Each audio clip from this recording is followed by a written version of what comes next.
So new this morning, we could be just weeks away from the COVID vaccine becoming available to kids. Pfizer is seeking emergency authorization of its COVID vaccine for 5 to 11-year-olds. This comes after the company says it studied a smaller dose in just over 2,200 kids.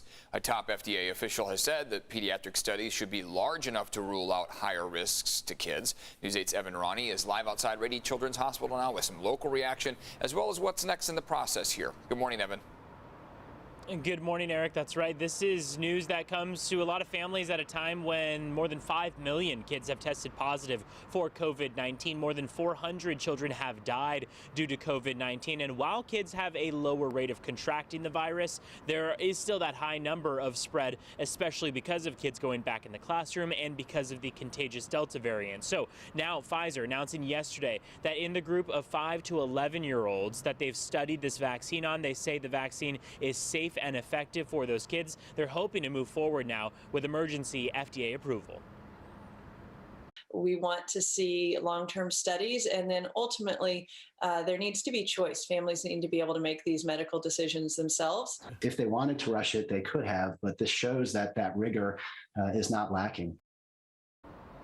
And you heard there in that soundbite the mother of the organization Let Them Breathe, as well as a pediatrician. Now, if given approval, it would then be up to parents to decide whether or not they would want to get their children vaccinated. 25% say in a recent study they would get their kids vaccinated. Another 25% saying they would not. 40% saying they would wait and see. Now, in their research, Pfizer says they tested a much lower dose on elementary students, about a third of what an adult would receive. And still, after their second dose, children ages 5 to 11 developed antibody levels just as strong as teenagers and young adults. With kids back in the classroom now and the Delta variant causing a jump in pediatric infections, many parents are awaiting vaccinations for their younger children, but some parents are concerned, however, about the extent of the study.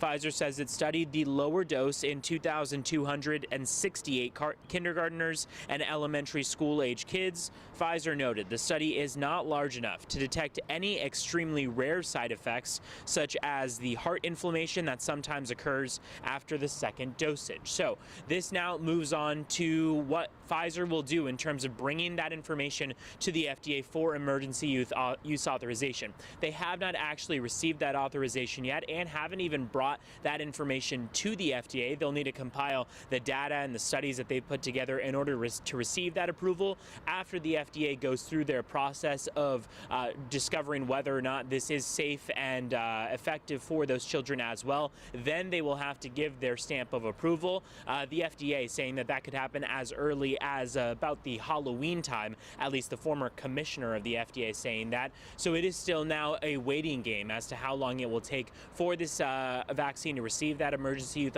authorization. Moderna and Pfizer, as well as Johnson & Johnson, all kind of in the running now for getting younger and younger people vaccinated. They say after this receives approval, Pfizer, once it does receive approval, will then be able to administer that vaccine to anyone over the age of 5 years old. Outside of Rady Children's Hospital, I'm Evan Irani, News 8.